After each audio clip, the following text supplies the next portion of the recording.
पूछ रही है देश की जनता आज क्यों इतनी महंगाई है, अच्छे दिन का झूठा वादा करके क्यों चुप बैठा हरजाई है। देश का दिल उतना नहीं रोया तनाही में, देश का दिल यानी किसान जितना रोया है महंगाई में। दोस्तों नमस्कार, आप देख रहे हैं द दस्तक 24। मैं हूं आदर्श कुमार। दोस्तों प्रधानमंत्री मोदी जी की हर जगह जय जयकार हो रही है, चाहे जापान हो, डेनमार्क हो या फिर जर्मनी। बता दें कि इसी माह इन देशों में प्रधानमंत्री मोदी ने दौरा किया है। मानो ऐसा लगता है पूरा विश्व मोदी जी की जय जयकार कर रहा हो। मैं पूछना चाहता हूँ, कौन हैं ये लोग? क्या वाकई ये सभी विदेशी हैं? मैं आपको इस रिपोर्ट में बताऊंगा कि कैसे भाजपा के लोग मोदी जी को विश्व गुरु बनाने में लगे हैं, वो भी एक फोटो के माध्यम से। क्या लगता है जापान हो, डेनमार्क हो या फिर जर्मनी हो, यहाँ भारतीय लोग क्यों जाकर बसे? क्योंकि वहाँ बेहतर रोजगार हैं, बेहतर शिक्षा और चिकित्सा है उनके लिए, उनके बच्चों के लिए और उनके परिवार के लिए। उन्होंने और किस कीमत पर इन देशों में जाकर रहना चुना होगा, जरा गौर कीजिए और विचार कीजिए। बहुत अच्छी बात है, वे सभी प्रधानमंत्री मोदी की जय जयकार कर रहे हैं और यह बहुत गर्व की भी बात है और अपनी अपनी श्रद्धा भी है कि कौन किसकी जय जयकार करे। लेकिन भारत की स्थिति क्या है, इस पर भी बात दोस्तों होनी चाहिए।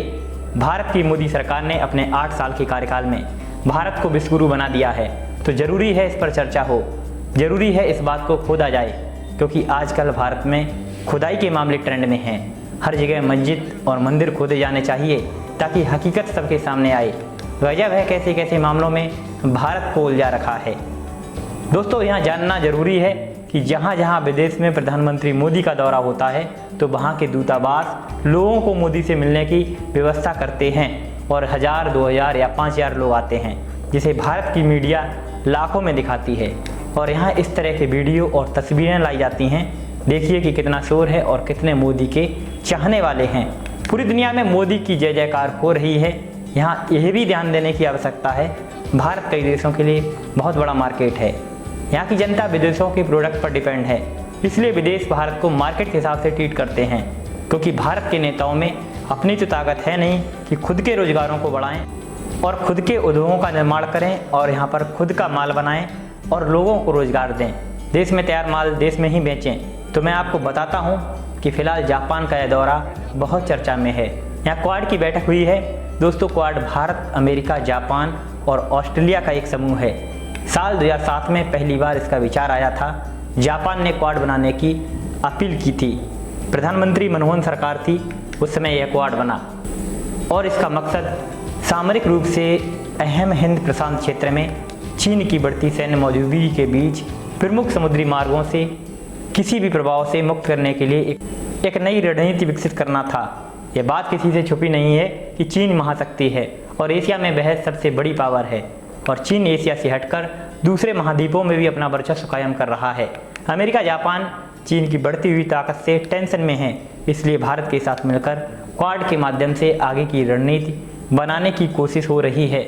मोदी जी का जापान दौरा एक फोटो की वजह से ज़्यादा चर्चित में रहा है। यह तस्वीर आप देख सकते हैं, जिसके पीछे लोगों का तर्क है कि मोदी विश्व गुरु बन चुके हैं और मोदी का डंका पूरे विश्व में बज रहा है। ऐसा देश के कई मंत्री, कई पत्रकार बीजेपी की IT सेल कर रही है।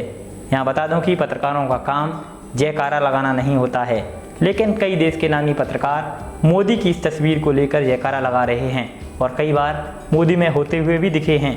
दोस्तों मोदी में होने के लिए मंत्रालय है, सरकार के पास पूरी मशीनरी, उनका सिस्टम है, सरकार का इसके पीछे अपना बजट होता है, उससे सरकार प्रचार प्रसार कर सकती है। लेकिन यहाँ क्या पत्रकार भी चापलूसी में लगे हुए हैं, जबकि पत्रकारों का काम होना चाहिए देश का एनालिसिस करें, सरकार से सवाल करें, मुद्दों की बात करें। क्या सरकार अपनी ज़मीन पर सही से काम कर रही है या विदेशों की धरती पर सरकार कौन सी मसलों पर ज़्यादा सक्रिय है, इसका क्या इम्पैक्ट भारत पर पड़ रहा है, इसकी बात होनी चाहिए। आप इन तस्वीरों को देखें, किस तरह मोदी जी को विश्व गुरु सोशल मीडिया पर बना दिया गया है। इसमें पूरी पत्रकार, नेताओं की फौज और सभी एक ही बात कह रहे हैं कि भारत मोदी के चलते विश्व गुरु बन रहा है। दोस्तों मैं आपसे और सोशल मीडिया के लोगों से पूछना चाहता हूँ कि फोटो में आगे चलना दिखाना कैसे बता सकता है कि विश्व गुरु हम हैं? हम तर्क से दूर क्यों भागते हैं? आप अपना खुद आत्ममंथन क्यों नहीं करते? दोस्तों कभी इन लाइनों को आपने समझने की कोशिश की है? जिंदगी की तनाही लिखूं या अपनों की रुसवाई लिखूं? बढ़ती हुई महंगाई लिखूं या घटती हुई कमाई लिखूं? आपने इन लाइनों पर गौर किया होगा। प्रधानमंत्री मोदी जी ने कई बार अगले 50 सालों के सपने भारत को दिखाए हैं। इन्हीं सपनों से हर बार सत्ता के लिए जमीन तैयार करने की कोशिश होती रही है और लगातार अभी जारी भी है। जरा सोचिए भारत की 8 साल में क्या स्थिति है। भारत गड्ढे में नहीं पाताल में धंसता जा रहा है। मोदी सरकार के कई फैसलों से बर्बादी के ही गड्ढे खुदे हैं, जिसमें एनआरसी, जीएसटी, सार्वजनिक संपत्ति को बेचना हो, नोटबंदी हो, लॉकडाउन, रेलवे का निजीकरण, पेपर का लीक होना और अन्य मामले हों। रोजगार की समस्या हर जगह है। आज गरीब गरीब होता जा रहा है और अमीर अमीर होता जा रहा है। अडानी अंबानी जैसे लोगों के लिए सरकार लगातार काम कर रही है। महंगाई पर रोक लगाने की कोई इच्छा मोदी सरकार की नहीं दिखती, क्योंकि सरकार में बैठे लोगों को इस बात से कोई फर्क नहीं पड़ता। ये भी सब जानते हैं कि दाल, चावल, आटा, ईंधन, सूखे मेवे, शिक्षा, चिकित्सा सब महंगे हो चुके हैं, लेकिन फिर भी कोई फर्क नहीं पड़ता। दोस्तों, अभी हाल ही में पेट्रोल और डीजल की कीमतों में जो कमी की गई है, उसका सीधा सा सवाल है। उनका कारण है कि आगे होने वाले गुजरात और हिमाचल में होने वाले विधानसभा चुनाव। दरअसल मोदी सरकार में वैचारिक और सामाजिक खोखलापन बढ़ता जा रहा है। देश नफरतों की राजनीति में भस्म हो रहा है। जनता का बुरा हाल है, लेकिन हम तब भी विश्वगुरु बनते दिख रहे हैं। वैसे इस विश्वगुरु वाले जुमले के बाद आप क्या सोचते हैं?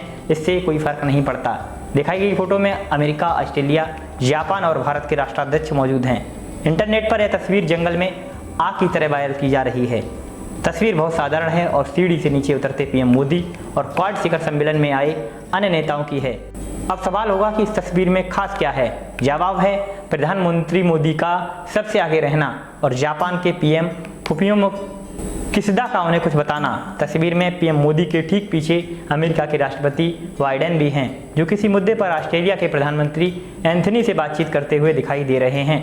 तस्वीर में ऐसा दिखाने की कोशिश की गई है कि कहीं कोई महाराजा चल रहा हो, बगल में उसका सेनापति और पीछे उसकी सारी सेना हो।